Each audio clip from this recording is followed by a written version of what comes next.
Dr. Haissam, thank you very much to have joined us online. Dr. Haissam, a day after these thousands of pages explode, the figure is around 5,000 across Lebanon in this suspected Israeli espionage operation. There's another such wave of explosion, including walkie-talkies and laptops that kills at least 20 people and injures 450. There are certain comments that have come, and I'd like your point of view on that. Hezbollah's executive council says the group will respond to the attacks with special punishment.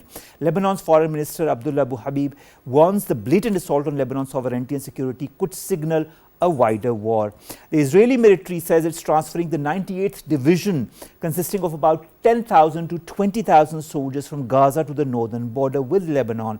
United Nations Security Council is going to meet tomorrow to discuss these explosions in Lebanon.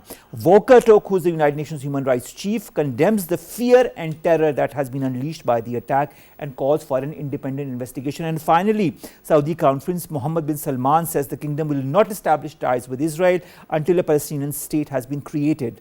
How do you view these developments? What's your take on them? Yes, thank you very much. Let me start with the High Commissioner's statement that I personally and IHRC, we fully stand with him, with Mr. Volker Turk, on his appeal to all states that have great influence in the Middle East to take immediate measures to avert further widening of the current conflict in order to reduce daily horrors and suffering, as the protection of civilians must be the paramount priority. The International Human Rights Council also strongly joined High Commissioner on the must to have an independent and transparent investigation inquiry committee as to the circumstances of these mass explosions and those who ordered and carried out such an attack that must be held to account.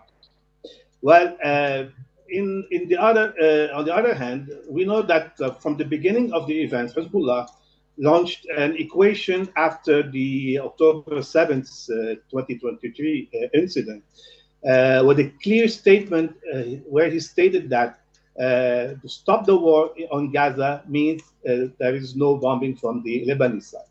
So, because the Lebanon is only a support front and not an open front.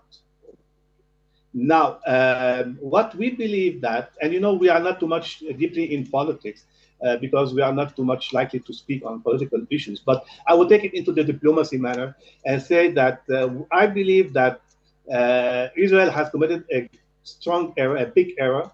They are not estimating exactly the weight of the whole situation in the region. Israel is really in a very delicate situation. They are trying to involve Hezbollah directly into a fight with them because the U.S. back up from the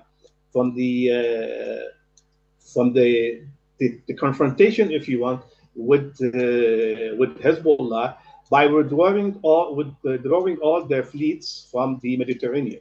So I think that what happened in Lebanon these 2 days was to escalate the situation with Hezbollah so that they can guarantee the interference of the U.S. in this war, because they know that Hezbollah will be backed up by Iran, and this is their alibi always, that Iran is there, we have to fight Iran, and this is a slogan for the U.S. where they cannot bypass this such an issue, so they have to jump in. I believe this is what the Israeli Prime Minister is trying to do with his defense minister.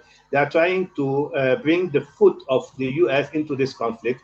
They are not, as your guest said, they are not really prepared as Israel, because we have an experience in Lebanon in 2006, where Israel also had the same and similar war with Hezbollah. It lasted 33 days, where Israel couldn't penetrate Lebanon.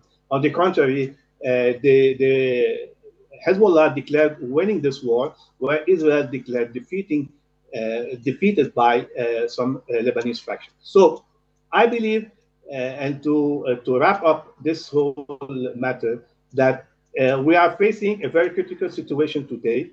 We should stand by the United Nations Secretary General call. We should stand as well by the High Commissioner for Human Rights calls, Mr. Volker Turk.